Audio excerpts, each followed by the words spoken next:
Daily. I'm Phil Mackey, Judd Zolgad, Declan Goff producing, and this episode is a deep analytical dive into Kirk Cousins, Vikings quarterback. And by the way, thanks to everyone for clicking the subscribe button on our YouTube channel, youtube.com/scorenorth, daily Vikings content, and also our podcast feed, Purple Daily. Wherever you find podcasts, if you can give us a 5-star rating and a positive review, it helps spread the word about the show. Eric Eager, our friend from Pro Football Focus, we would love you to take us through an analytical tour of Kirk Cousins last year and what you think Kirk Cousins could look like in 2020. Where do you want to start? What is the number one, in your mind, what is the number one thing you learned about Kirk Cousins in 2019 last year? Man, how much coaching matters, I think, is the biggest thing I learned about Kirk Cousins, which is sort of maybe damning with faint praise, because I think he was, quite good a season ago at a lot of things.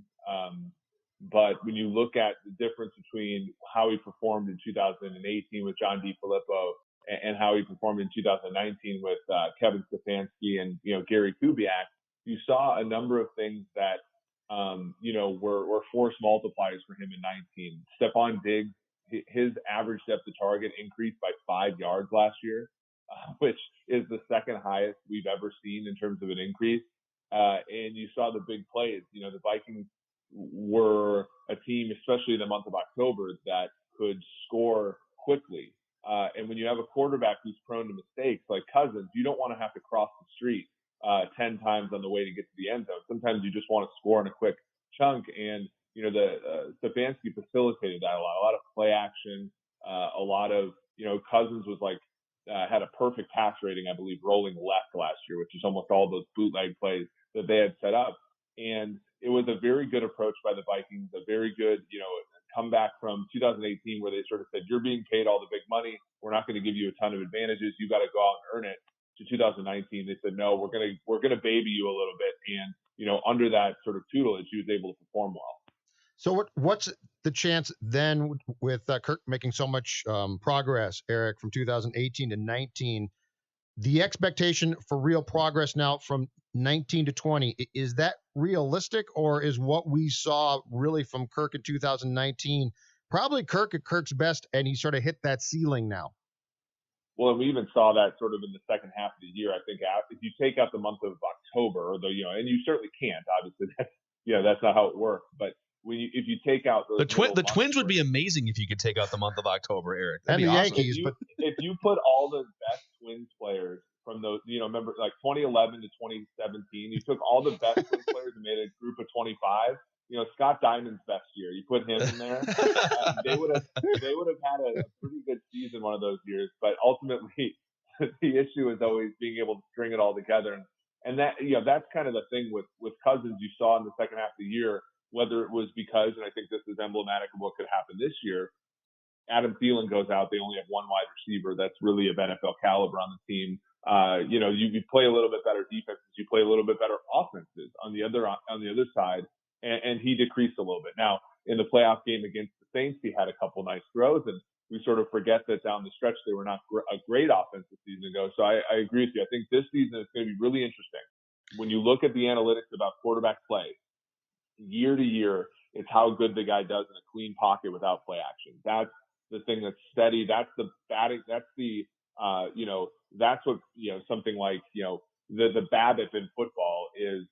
Play action, it's under pressure, it's all that kind of stuff, and it's where we see pop-up seasons. And Cousins has been pretty good under pressure the last 2 years, strangely, given his reputation, and he's been really good with play action. And so if any of those things regress to the mean and he doesn't get that sort of luck, it might be a little bit of a different story for the 20 Vikings. Okay, Eric, based on analytics, how would you, and this you could probably cherry pick different things to produce these rankings, but all things considered, what range of rank do you think Kirk Cousins is in the NFL right now? I mean, like Pat Mahomes, Russell Wilson, number 1, number 2, based on almost any measurement.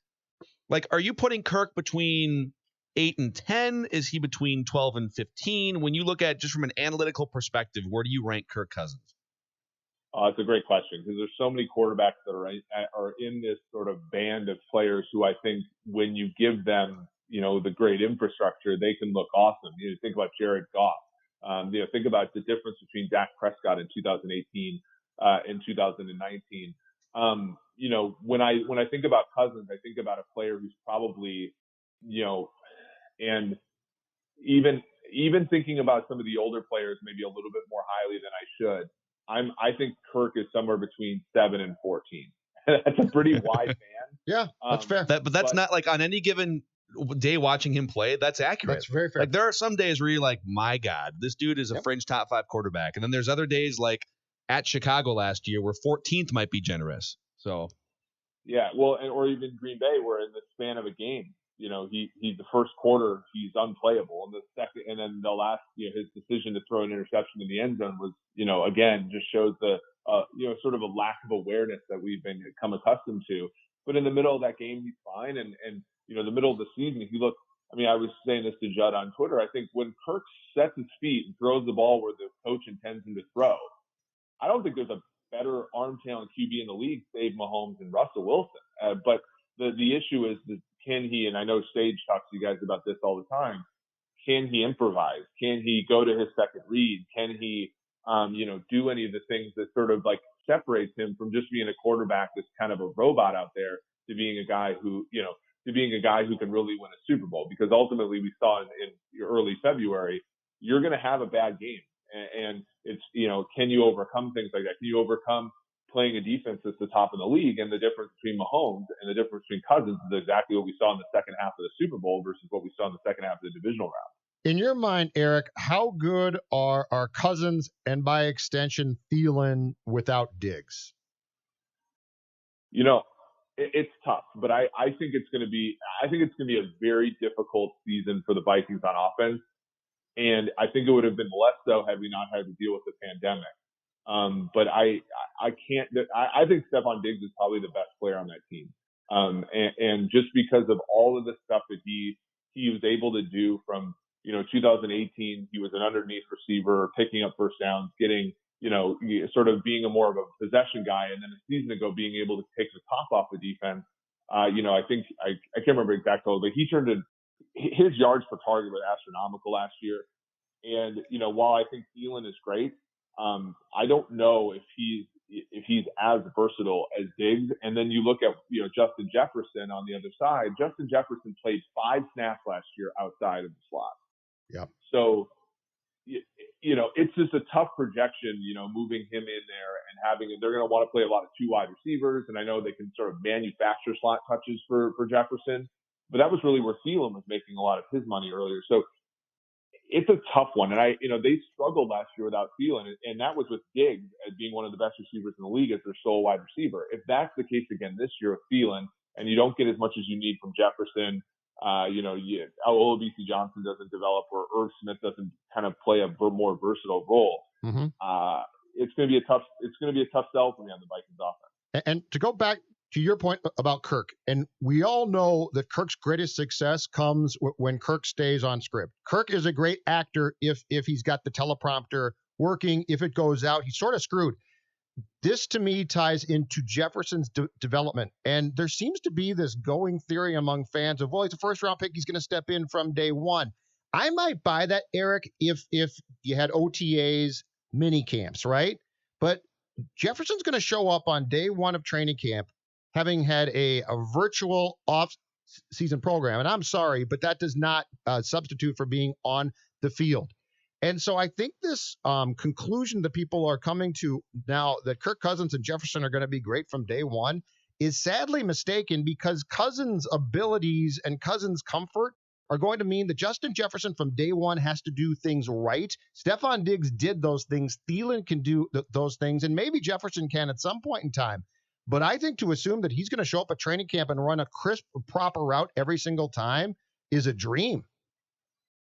Absolutely. And it's different. The offense that they ran at LSU was, Joe Brady, who's now Teddy Bridgewater's offensive coordinator in Carolina, said, "What do you want, Joe Burrow?" And Burrow said, "I'm really comfortable if I'm in empty and I can see 5 receivers out on the route." That's exactly the opposite of what Minnesota does, which is to play 21 personnel and, run bootleg and force 2 receivers to get open with 7-man protection. And, Jefferson had the benefit of playing on a team with Jamar Chase. He had the benefit of playing on a team, Thaddeus Moss, Clyde Edwards-Helaire underneath, and Joe Burrow throwing to him. Like, there's a lot of advantages. Now, I think he's going to be a good receiver prospect, but that brings up a great point about, you look at everybody's clowning the Packers for an awful draft, and I think they should. And everybody's lauding the Vikings for a great draft, which I think is also reasonable. But as far as the 2020 season is concerned, I think those are relatively irrelevant. It's the players that you brought with you. And you look at Minnesota, one of the things I'm down on Kirk for is not necessarily him, but they have to replace 3 starting cornerbacks. They have to replace Everson Griffin. They have to, that team is not going to be as ahead as much. And you look at the schedule of opposing quarterbacks that they face this year, it's substantial compared to last season where they faced Kyle Allen, they faced Matt Moore, they faced Chase Daniel. Like, there were a ton of plays. Like, the reason you can run a lot of that boot action stuff and a lot of that, you can hand the ball to Dalvin Cook on first and second down, is you don't need to score every possession when you're facing a team, with David Blau at quarterback. And that, that's not necessarily going to be afforded them this year. And we saw that in 2018 when you face better quarterbacks, Kirk can put up good numbers, and it's simply just not enough because he misses that sort of like extra efficiency that some of the great guys have. Eric, my eyes tell me that Irv Smith, he was targeted just under 50 times last year, and it just like with my amateur eyes, I see a dude who moves different than most tight ends do. Clearly, when you put Irv Smith's ability to run after the catch up next to like Kyle Rudolph, it is there is no difference, and it's like watching an Olympic sprinter run past a tree or something. To what degree can Irv Smith, if used more often, be an asset to Kirk Cousins? Or am I overrating it? No, I mean, I think that, last season Irv Smith was almost worth like 0.2 of a win above replacement. It's almost as much as Rudolph was worth, and Rudolph played 200 more snaps. So he already was pretty good. He's a better blocker than people thought. And when you looked at, Kirk's best season in the NFL, the season where, he was worth, 2016 was worth like 2.5 wins above replacement. It was his best year in the NFL. That offense moved with Jordan Reed. We saw it. Vikings played them like Jordan Reed and Vernon Davis, 8 linebackers up in the passing game all season. And, that's, I think Rudolph's sort of on the downswing, but Irv Smith is a very big part of that possibly happening for the Vikings. So, no, I mean, he's a linchpin here. My issue is, with that offense is, can he be a player that flexes out? Because if they don't have a third wide receiver that's an NFL caliber player, it's going to be third and long, and another team's going to go into subs. And as good as Irv Smith is as an athlete, he's not going to be able to beat corners and safeties all that much athletically. It's on those early downs where the other teams put in base defense where he can just absolutely shred linebackers, of the Ben Gideon type. Yeah. This is great stuff, man. An analytical dive into Kirk Cousins. And if you're not already a reader of Pro Football Focus and PFF.com, we recommend it here at Score North and on Purple Daily. Eric, thank you, man. Let's do it again soon. Thanks, Eric. Yeah. Thanks for having me on, guys. Stay safe. That is Eric Eager, our friend, and that dude. I think he's from Minnesota originally. At least he grew up a Vikings fan, and so he follows the team very closely for Pro Football Focus. Poor guy. No, but he brings up some points about Kirk that I'm really curious about, and I am curious about year 2, back in the Kubiak system. Does Kirk now take another step? Does the loss of Diggs stop that from happening? It is what we saw, at least from a statistical standpoint, from Kirk in 2019. Basically, the ceiling of Kirk's capabilities from a stat standpoint. Like, all of these things, to me, my inclination is I don't know if there's a lot more to milk from Kirk. I think there could be more consistency, but nobody should expect him, in my mind, unless this changes drastically, Phil, to have a feeling that this is the year that Kirk is going to improvise, right? Like, that doesn't seem to be him. He seems to be very comfortable doing what he's coached, as Eric said, what he's coached to do, and he can execute that and execute it really well. But if the script breaks down and the teleprompter goes out, I don't think this is a guy who's going to make up for that. Listen, he's never going to be Tom Brady. He's never going to be Pat Mahomes. Like, we have to live with that. That's okay. There's only 2 or 3 guys like that in the league at any given time. Russell Wilson, like, that category is if you can get one, awesome. The Vikings had one in 2009 in Brett Favre. Kirk Cousins not on that level. But I think the good news is for Kirk Cousins, even with some of these deficiencies, you know that you're going to get a good, solid top 12 to, I think he's more like 9th. Eric said 7th to 14th. Let's put him fringe top 10. Like, 2/3 of the league would love to have that type of peace of mind, knowing that you don't have a train wreck at quarterback. It's great.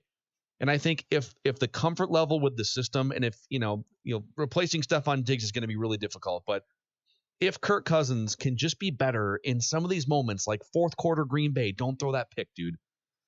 Second half Chicago, like if there's certain situations, prime time, if he can just be more comfortable and play more like you do at noon on Sunday against the Jaguars, like. But at his age, can he flip that switch? I don't think he can flip it to be Tom Brady, but I think he can flip it to be better in those circumstances. All right. I have a stat I'd like to throw at you to end this episode of Purple Daily, because Eric Eager touched on, and actually Sam Munson wrote a piece for PFF about deep passing. And so Kirk Cousins in 2020 or 2019 had the 6th best NFL passer rating when throwing the ball 20 yards in the air or further. So a 20-yard pass, not defined as dump it off to Dalvin Cook, he runs for 20. Right. It's the ball traveled in the air, and you did the majority of the work. So he was 6th in the NFL, and there's a couple backups that were on this list too, like Chase Daniel and Matt Moore had a small sample set. So Kirk was really good with the deep ball. I think we all see that with him throwing the ball. My guy, Phillip Rivers, had a 54 passer rating on deep balls last season. Why is he still doing this? And it looks hilarious when that guy throws the ball down the field. And I just wanted to point that out. Take that high school job, dude. Just go and take the high school job, which I think he's going to take once he's done playing with the Colts. Just take it in 2020.